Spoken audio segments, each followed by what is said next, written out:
Kita mo nga't pagka Kaya nagkuhan ang yun. pagtataka mo pare, nasa 20 na ang lalim. Bakit ito may ugat pa? Oo, hindi malayo. Ha? Hindi malayo na magkaugat pa yun.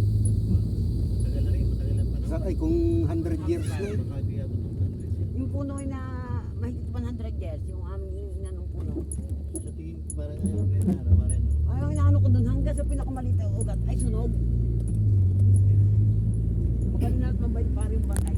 Ay di, ang alay ko nung... Eh, kaya nung pamparay, pag nag-aaral lang kami pag ano eh. Pag Martes at Biyernes. Pwede naman yun. Ay isang buong manok. Na mag- Kita kaya magandang ng mga icon. aray. Paray, kita Ah. ng mga aray nung iniinom ng tubay. Again. Oo, di, pinatong ko down. Nung Ah. alay, isang buong manok na prito. Ah. Pinasay. Galaw-galaw. Nawala, bigla. Hindi man pwedeng kayang tangan ng pusa. Oo. Ha? Hindi rin, wala namang aso doong gala. Then, Pagkataka parang mo, isa, nawa- umisot ng malayo ay. Nakita namin umisot ng malayo. Ay, yung tubig kita ng mga rinagalaw, wala namang nainom. Sabi ko, kaya maingat si kaibigan yan. Ay, naiga. Subukan nyo pagka minsan kahit nilabo na itlog, wag lang kayo maglalagay ng asin.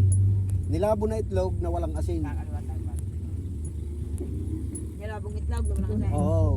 Pwede rin yun, pang-alay. Alay. Pag yun kinain, ibig sabihin nyo, tikbalang ang bantay nun. Pagka Oo. Ay, pagkagay yung manok na buaw. Kasi ang manok na buo ay tikbalang at kapre, nandadali parehas na yun. Pero ang sabi nila, kapre yung nandadali doon. May kapre silang nakikita doon. Ah, di yun ang bantay, kapre.